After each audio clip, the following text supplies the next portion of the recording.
Welcome to the Grow Strong Leaders podcast. I'm your host, Meredith Bell, and I interview business leaders who are committed to their own growth and the development of everyone on their team. If you enjoy my podcast, be sure to subscribe and rate it on your favorite podcast platform. Thank you for joining me today for another episode of the Grow Strong Leaders podcast. I'm your host, Meredith Bell, and my listeners, you know that I love bringing to you people who are focused on their own growth and development as leaders, and they're also committed to helping others realize their full potential. And I'm very excited to welcome as my guest today, Phil Rhodes. Phil, welcome to my show. Thank you. And thank you, Meredith, for having me. Well, it's going to be such a great conversation because of all the wonderful work you're doing. So let me introduce you to my audience before we jump into my questions for you. Phil is the head of learning and leadership development at WM, formerly Waste Management, a Fortune 250 company and North America's largest environmental services company. And I want to extend a special congratulations. This is hot off the press today. Phil and his team were just named bronze winner of the Learning in Practice Award by Chief Learning Officer. So Phil, congratulations to you and your team on that. Thank you so much. We are so proud of the work that we built last year. We actually built and deployed the program in less than 6 months, Meredith. So it was an amazing partnership with the business, with all the different pieces of the learning team and leadership development team. We've had over 1,200 graduates of the program. And what's really exciting for this is for those, it's a 6-month immersive program, cohort-based. So it's a commitment, as you can imagine. And of the roughly 1,200 graduates, we've had 300 who had to drop out, just they couldn't manage it with their schedules. Yet, if you looked at those who graduated from the program, there is a 96% retention rate of those leaders. And of those who could not complete the program, the retention rate is 73%. So it is an over 20% increase in retention of our leaders. And I think it just goes and shows that when you invest in your leader and your people, not only as a company, but real meaningful development, it just pays forward, right? Not only pays forward as a leader with your people, but it also pays forward in their development and the value that we're sharing with them. So just excited not only about the program, but also the investment we're making in our frontline leaders, because that's such a critical role. It sure is. Let's back up just a moment. I want to go deeper into that program. Congratulations on that retention rate. That's a remarkable figure that many people, I'm sure, will immediately say, I got to talk to Phil and find out what they did. But I know you've also had some great experiences in your journey in this whole learning and development world. So just tell us briefly about, what brought you to what you're doing today at WM. Sure. So it's been a journey. When I graduated from college, I joined the Peace Corps. I don't even know if I mentioned this to you, Meredith, but I joined the Peace Corps. I served in a little country called Lesotho, which is inside of South Africa. Amazing experience. And one of the things, so I had been classically trained in foreign languages and French. I actually have a minor in French from undergrad, simply because, not because I declared it, it just sort of happened. I studied abroad, I was interested. And yet that was probably 6 years of training, education. Yet in the Peace Corps in 3 months, I learned the local language in 3 months and had to take a fluency exam and got to a fluency kind of at a conversational level in 3 months. The whole learning training approach was completely opposite of how I'd been trained to learn French. And that sparked my interest in learning. and it was very experiential based. Then when I came back from the Peace Corps after 5 years, I was working at the headquarters of Peace Corps in the training and development department. I was also became an outward bound instructor, which is built off the same experiential based learning philosophy. And that really ignited my passion.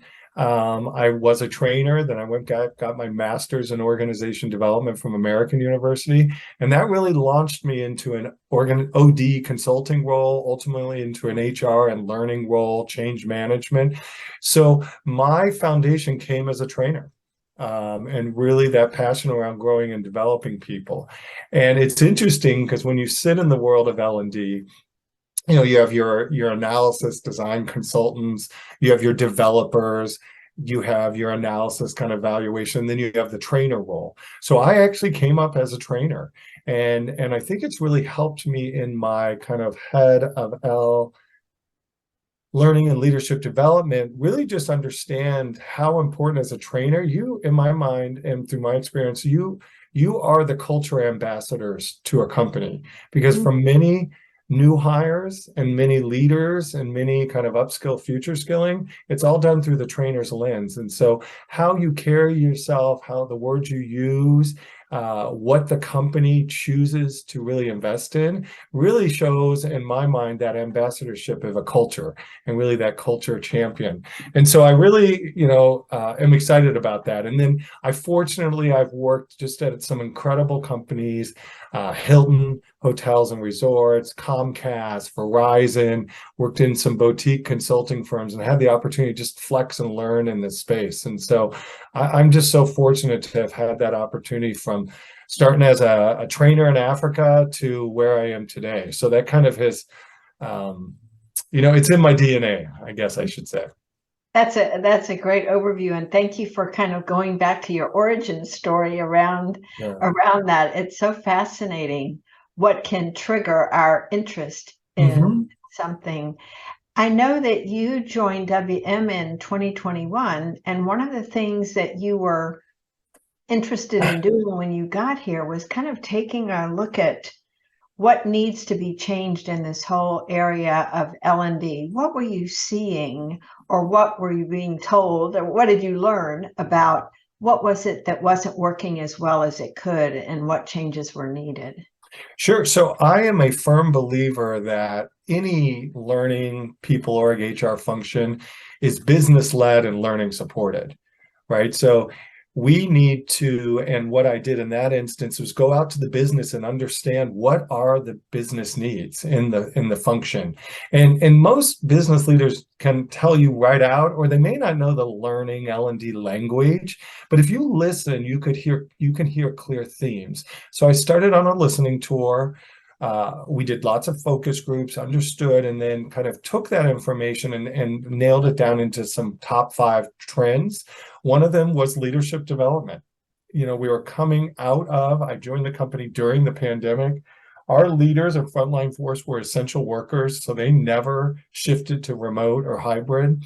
As you know, I'm sure you personally experienced, it was a tough time. There was a lot of uncertainty. We're going through social unrest, political unrest, then you follow that with economic unrest. I mean, there was just so much change going on that impacted all of us. And here our workforce was required to show up day in and day out to meet the needs of the country. And so as part of that listening tour, there were many things that came up, but number one was, let's focus on our frontline leaders. They are the lifeline to ensuring our frontline employees are cared for in very difficult times. And as we were growing and kind of shifting to the needs, they were the ones that messaged that, right? So that I've always felt like that frontline leader role, you shift one space and you hear what the company's asking, and then you've got to shift the other space and put that into the words that work to your frontline leaders, because they don't want to hear about business. The frontline employees don't want to, they don't care about, I mean, they care about strategy, but they want to know, what's this mean to me? And that frontline leader role is such a pivotal space to be able to understand the direction of the company. And we really had a people first commitment. We would do no layoffs. right? We would ensure 40 hours work pay, even as we were flexing through this whole shift and not knowing what was happening. And our frontline leaders were critical to be able to just say, look, we're people first. We're here for you. We don't know what's happening, but we're going to pay your wages and ensure that you and your family are cared for. And so that came through loud and clear. And we realized our leaders needed help and how to really lead through so much transition. And so, but to your question, that came out as one of those top priorities. And that just came from that listening business requirement gatherings. We also had to realize we had to reorganize the learning and development function. We were not organized to meet the business needs coming out of the pandemic. So that was another outcome that came through there. So just a great opportunity to listen to the business. And amazingly, since it was business led, people support it. It's amazing what we accomplished in such a short amount of time. Like I mentioned, we formed a Tiger team to build the program, did it in less than 6 months, piloted it, and got it out. And that was really through the support of the business and an incredibly passionate learning team that we have here at WM. So let's dive deeper into that. It's fascinating, everything you just said. And I think that some of my listeners involved with learning and development recognize the importance of those frontline leaders. I think a lot of training programs are geared higher many times. And so I'd love to hear more about how did you determine what needed to go into it in terms of content? So that's question one. And then number two is, what did you determine was the best way to deliver that content to ensure they didn't just learn it in terms of knowledge, but actually applied what they learned? Sure. So as we all know in the learning function, the pandemic brought on virtual learning. I mean, it was required. Company our size, 50,000 employees across North America and India, we needed to leverage the virtual platforms. So that I would just start with that. So there was an incredible opportunity to showcase that we in the L&D space could actually bring efficacy to virtual delivery. And we have, just through our engagement. So that was one piece that just got taken off the conversation because it had to happen. The other from a design is a real principle around cohort learning. Right, I think we've all heard of the 70-20-10 rule or the 3-to-1. Yet, the days of trainers, L&D being the specialists and the experts, and you must, we command a classroom and we own that, and all learning comes through us, is no longer how learning works with adults. And I think we've always known it. We're just now flexing to it. So we really based it on cohort learning. It was an immersive program. It started as a 12-week program. It shifted into a 26-week program because we realized we were putting and packing too much in too quickly, especially to that application piece. And we called it stickiness. How do you ensure it's sticking? Right? Not just sitting in the classroom and role playing, but how does it get to the stickiness? And we had a program too that we evolved there. But I think the other thing is just what I mentioned. We piloted a program with one group, our sales group. We iterated then into the second pilot to our operations and took lessons learned, and then ultimately got into the third pilot, which was the closest to what we launched nationally. And in each of those, the other thing we did is we took what the learnings were and we shared that back to the business and how we were going to differentiate or shift. So that we had focus groups in here, but it was all iterative, right? It wasn't give us feedback and we do nothing with it. We really evolved the program to meet the needs of the business. And then we also added in core content. We started with know thyself as a leader. It's something I'm just passionate about. It's very difficult to lead if you don't know yourself and your preferences. And leading is about not making others adjust to you. It's about you adjusting and hearing others and meeting them where they are so they can accomplish what they want, that servant leadership mindset. So we really went with know thyself as a leader, how to build trust. That's the next design. Then how to give feedback. Then how do you coach to success? Then we had creating an inclusive environment from a DE&I perspective. And then lastly was very tactical, the art of behavioral interviewing, because we were going through such retention issues as everyone was, and a lot of hiring. So we knew we needed to kind of lay that foundation on that piece. So that was our design. Yet I would say that was the least discussed. We worked on that ourselves, but where we really accelerated, and we call them accelerators, we added in some accelerator pieces to elevate the learning. One was social engagement. We have a Teams channel that is narrated and curated by a producer to drive engagement pre, post, during, classroom, and in between the sessions. We added a element around coaching. So we brought virtual coaching to all participants. We offered it through them, through a partner. And imagine that, we democratized coaching and brought that to the frontline leaders. And it was coaching that was aligned into our curriculum. But we said, look, go where you need to go as a leader, right? If you're struggling with work, life balance, then that's what you need coaching on in that moment. It was unlimited coaching for 4 months. However, if it was around building trust, then all of the coaches that were assigned to our 600 participants understood our curriculum and design, and we collaborated on that, so they could reinforce what we were talking about, and they were collaborating on in the classroom, and that. We weren't sure if that would work, because someone told me, Phil, trash companies don't do stuff like this. Environmental services doesn't do that. Well, I said, well, let's see if it works, and it landed well. We had 92% participation, and the overarching feedback is it was life-changing to have access to a coach to really develop and grow them. And imagine that, Meredith, you're modeling coaching.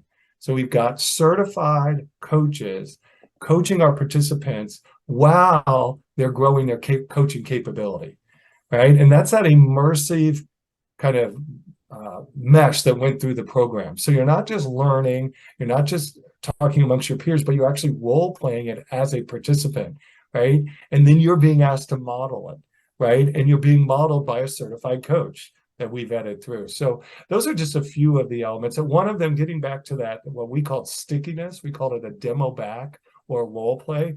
We engaged the managers of the participants and then their HR partner to actually go back with a playbook and practice before they went to their teams with that demo back group, how they were going to talk about, have a difficult conversation around attendance, or maybe talk around how do you have a huddle with your team that isn't one way, that's more open-ended. And so we created that demo back accelerator so everyone had the opportunity to practice before they delivered it. And that really drove the stickiness. And that's where the business was such critical partners for us. They owned that piece. We just set up the framework and playbook, and they ran with it. Well, a natural question that comes from that, and I love all these accelerated pieces. I think that's great. The managers were working with the supervisors who attended your course. Where did the managers learn to be coaches? So interesting, Meredith, because we had a lesson learned. We started with them. Before the program started, we had a participant kickoff, and then we had a manager of the participants kickoff, and we did a 2-hour dry run of the content in their role. What we found interesting as an opportunity was the demo back allowed them to support their participant, but many times they didn't really understand the foundational content around building trust, and there was a gap there. So when we started the second round of participants, we opened up a third of the seats to the managers of the frontline leaders. And a third of the seats wasn't taken. We could actually increase the number of seats available to the program. So we still cared for the 600 roughly frontline leaders, but we were able to add in 200 managers. And there's far less of them across the company because they asked for it. Because they're like, this is great. I understand what I'm doing in the demo back, but I'm not as well versed now as my frontline supervisor. I want more. And so we started that with the second cohort, and this third cohort, we've added up those seats again for the managers of the frontline leaders. And we've actually almost gotten through all those management roles just through the 2 cohorts.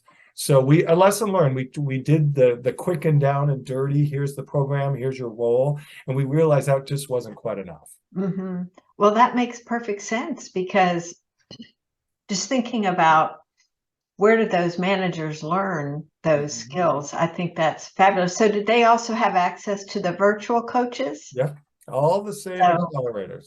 Right. And then, the other thing, we really seized the opportunity, as I mentioned, coming out of the pandemic and all the unrest, to really position a growth mindset. So, as you're going through adversity and trauma, there's a lot of research around how you can uh, uh, take that trauma and shift into a victim or growth mindset, right. right? And we really positioned the understanding and the empathy of what you're going through as a leader and what your people are going through right now, to say this is around your growth so you can grow and support your people through our commitments and values. We have a really strong people first commitment here. And this just saying that, I think, Meredith, almost took like a burden off your chest and off your shoulders to say, you're right, I don't have to own this. Um, and let's own it collectively, and let's invest in the growth of our leaders so you can model investing into your people.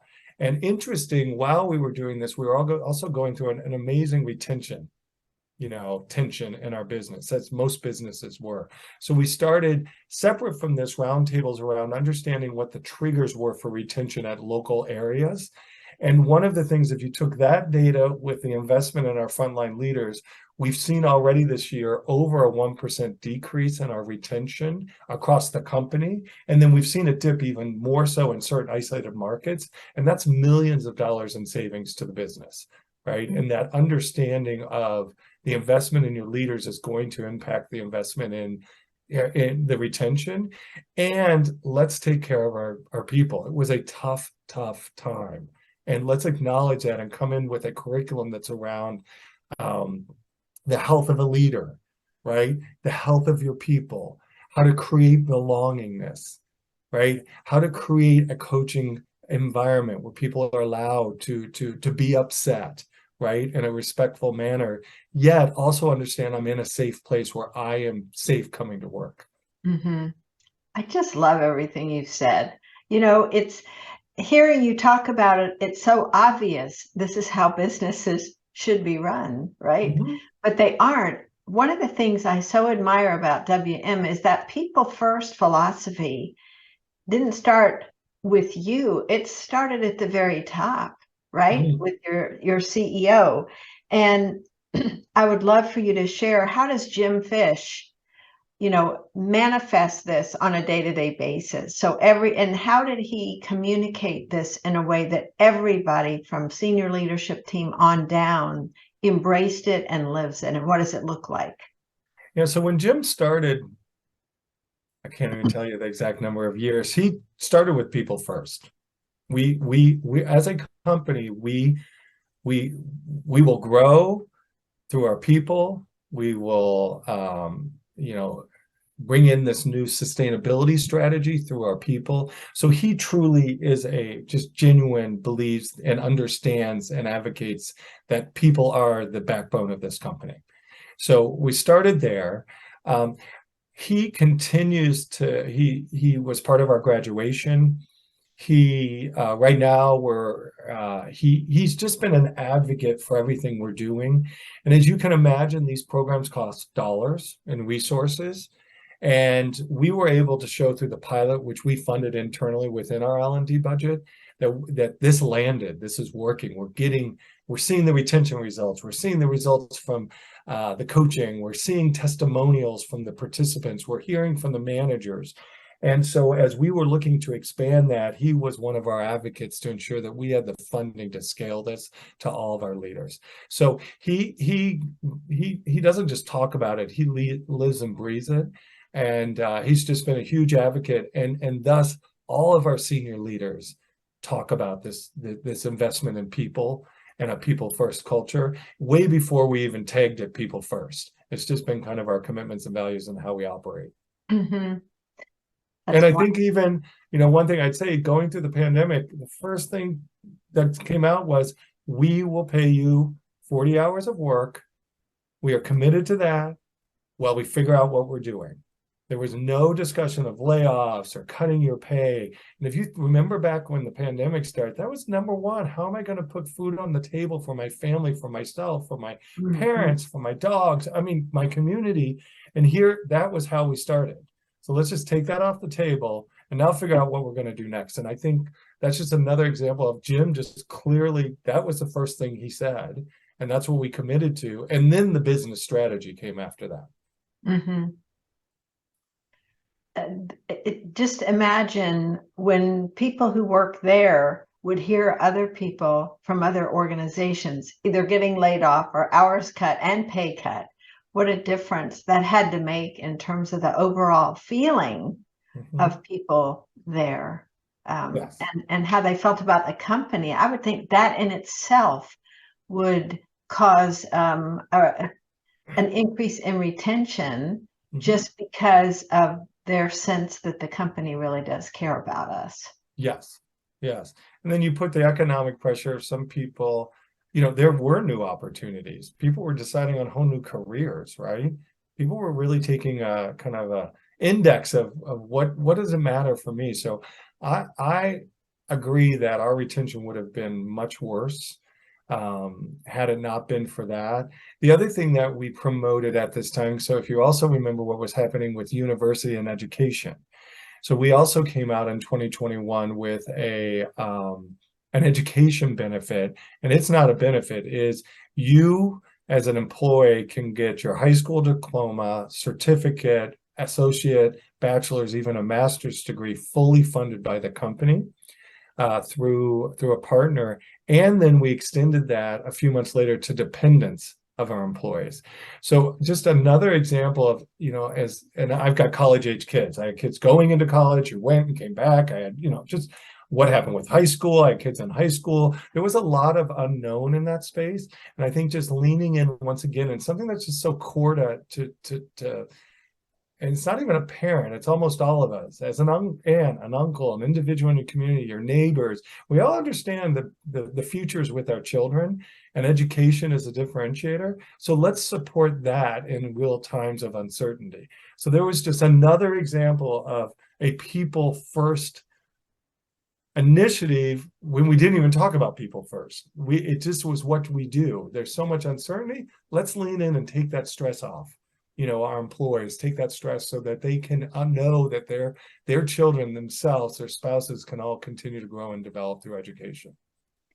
Yeah, I'd love for you to talk a little bit more about that, because I think what you've got there is I haven't heard of it in the expansive way that you have it, because you've got this partner that makes it possible for people to participate in educational programs through more than 100 different educational institutes, let's say. Talk a little, and it's not just the individual employee. You were saying any dependent. So who's included in under that umbrella that would qualify? Right, it just follows right into our benefits offering. So if a dependent is identified there, that's who's available and eligible. And I think one of the things that's interesting, Meredith, if you think about kind of traditional learning and development, we didn't always think expansively into external, right? Yet we really are leveraging the offering for internal career development for all of our employees. So, and it doesn't have to be directly into what's necessary for your role, right? A skill base. So I can just tell you on my team, I have a handful of people getting certifications from Cornell and across just a variety of programs. And so I think for us, one of the things we need to remember as L&D leaders and even business leaders is don't think that an external offering isn't something that should be brought into the internal offering and integrated, right? And that is part of the career development support that we offer to our employees. And let's make that very distinct so they understand that.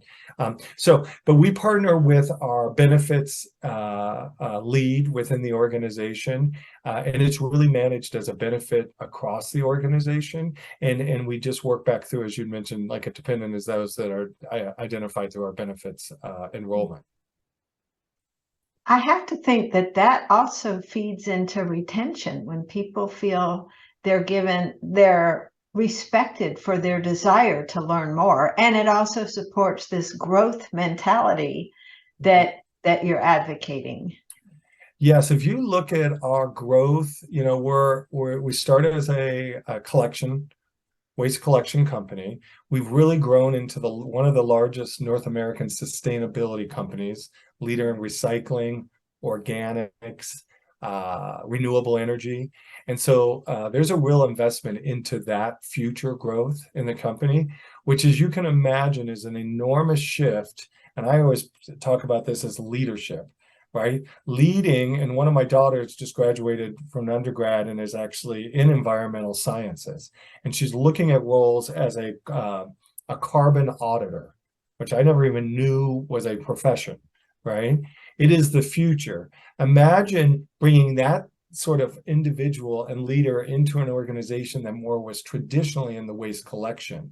And so in the space of leadership development, we also need to adjust how we're developing and growing our leaders to harness the new talent that's the future growth of this company, right? And and as you can imagine, there's a generational issue, right? Because many of the sustainability are you know, newer into the generation, and so we've got to take that into account. So for us, it's just such an exciting time around how do you ensure you're equipping and allowing your leaders to grow as the company's growing in its business strategy. So once again, back to that business-led, people supported, right? That is happening as a business strategy, and we're here to support, you know, our leaders as they grow into that space. So it goes right, like you said, mentioned, into that growth mindset. Well, the other thing I wanted to just have you explain a little bit, because you referenced it, but didn't really talk about what does it look like? How does it work? Is this whole idea of cohort learning? Because you've got that in place really across the company, as I understand it, right? In geographic areas. What exactly is that, and how does that work? Sure. So once again, if you sit back at from a business perspective, we're going to open up a leadership program. One of the things an operations leader says is, well, how am I going to keep the lights on? Right? I can't have too many route managers, too many customer service supervisors in a program. And the program actually, once per month, you meet for a 4-hour virtual instructor-led course. And then there's a 90-minute in between those every 4 weeks to talk application and give feedback on your demo back. So from a business perspective, what we positioned was, well, we need cohorts across roles, across the company, because that enables the business to run. It also creates relationships. It also creates, I'm not going crazy. There are people all across the country, all in my role or different roles, who are also experiencing the same thing. And then it also just allows you to share best practices. So it was an easy position with the business, because we were meeting that business need of, I still need to keep the clock, you know, the lights turned on here. And then from a learning perspective, we opened up 25 classes of up to 40 learners, and it was open enrollment. And we worked through our HR people solutions leads in each of the areas to partner with their business leaders around identification of placement into the cohorts, with that real lens on first, one, let's make sure we don't impact any one group and have too many people in the same course. So we organize those with different days, different time zones, so that the business was never at a stress point. And it just naturally created cross-functional, cross-state cohorts, and the classes ranged anywhere from usually 30 to 40 people. So it just, and we just ensured that we cared for all the different time zones. So all of North America, Canada, and the United States could have opportunities to join at the right time. We even opened up a late shift cohort for those working a late shift. So we were just trying to be as flexible to the needs of keeping the lights on, while still, which then naturally creates this cohort environment. Were these folks who had graduated from your first line leadership program, or were they currently involved with it, or is this totally separate? This was the same. So the program is really set up. We have, so we had roughly 3,600 frontline leaders, regardless of title. So leaders of hourly employees. We started with our hourly.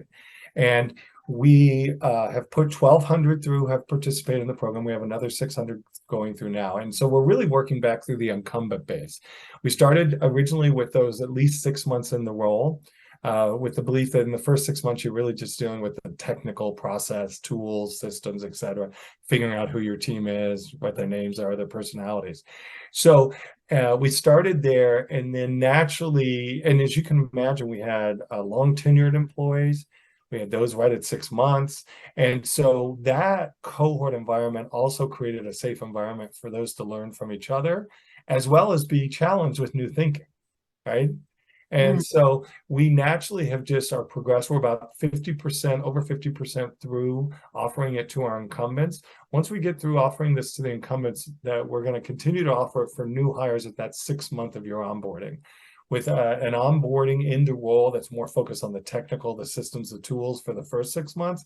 And then you take this for the last 6 months in role. So you have a real 1 year onboarding, structured onboarding process that's functional for the first 6 months, and then cohort based across the frontline leadership program. That's great. Well, Phil, as we wrap up, I'd love to hear, are there any other things that you've done that you're especially proud of that we haven't talked about yet, that you feel like would be great to share with my listeners for them to think about? How could we do this in our organization? One thing we just did a different program. It's an emerging leader program for high potential managers into director roles. One thing we just piloted, we piloted first in one of our areas and now at a corporate function. And it's something I think we should all consider. And it's back into this cohort immersive leading, and we call them lightning rounds. Now in this program, it's smaller. There's only 15 participants. But in the program, every time they meet, they get an area leader who comes in as a guest and has real life scenarios that would happen in the function or possibly in that area. And they are challenged in 1 hour segments to come up with a solution. But the solution isn't just come to the solution. We start with a very structured approach around what questions would you ask, right? What's your analysis? And what's really exciting about it, I think there's opportunity for all of us to leverage, because you're leveraging the talents of the team. So it's cohort learning. You're utilizing a subject matter expert here. It's in a leader role. And you're building the analysis questioning skills, right? That is such a critical first space into solutioning, right? Many times we jump to solutioning, and imagine in an operations role, that's what you do. Yet many times if you don't ask the right questions and get the right information, your solution is off. And so we call them lightning rounds. They're really exciting because it's a safe environment to try it out. It also, in that environment, show who's willing to ideate and challenge each other and be able to articulate a question that may not have been thought of before, innovate. And so it's also an opportunity to really, as you're looking at future leaders, which everyone is in the company, maybe we should consider more of that. So we've just been piloting that, and it's really landing well here. And it's really shifting the thinking, and people and the participants are learning around the art of questioning and the importance of the questions you ask. And you're doing that in a really quick, fast-paced environment. So just something to consider, where it might land in other folks' programs. Yet we're seeing it work well here. That's great. Thank you for that additional piece. Phil, I want to acknowledge you for all the amazing work you're doing there at WM, and congratulate you again. That is clearly, after our conversation, a very well-deserved award. And I know that you would be the first one to say it's not just you. I understand that you've got a team of people, but it also sounds like you just have an environment there that's so supportive of growth, development, taking risks, learning. I just love all the components that you've put together so beautifully in your program, and want to thank you for joining me today to share all of that valuable information. Well, thank you, Meredith, and I'm sure I have not done it justice. So if anyone wants to reach out to me, more than willing to share. I really believe in that, the sharing amongst ourselves. There was nothing proprietary here. It was more around just finding the right fit at the right moment, at the right time, with the right team and the right audience. So I'm more than willing to share and then learn from others, right? Because I'm a lifelong learner, and I'm a sharer. I believe, and that's how we're all going to grow. And it's exciting then to be able to offer that and share with others, because I know I've done it throughout my career. What's the best way for people to connect with you? You're on LinkedIn. Is Yeah, that LinkedIn. the best place to start? Yeah. I think so. That's how you and I met. I know. There's a lot of great people like you on that platform. So Yeah. thank you. Thank you for your time today, and for just being a magnificent human being in my book. Thank you so much. Is really special. So thank you for the ripple effect you're having with all those thousands of frontline leaders there, and who they're impacting. It's the right way to go. And I love that you're people first. Yes. Thank you so much. Thank you. Thanks for tuning into my podcast. Now head over to growstrongleaders.com and check out our 2 books, Connect with Your Team and Peer Coaching Made Simple. While you're there, download the free Facilitator Guide to find out how to implement our unique peer coaching system. Until next time, I'm Meredith Bell.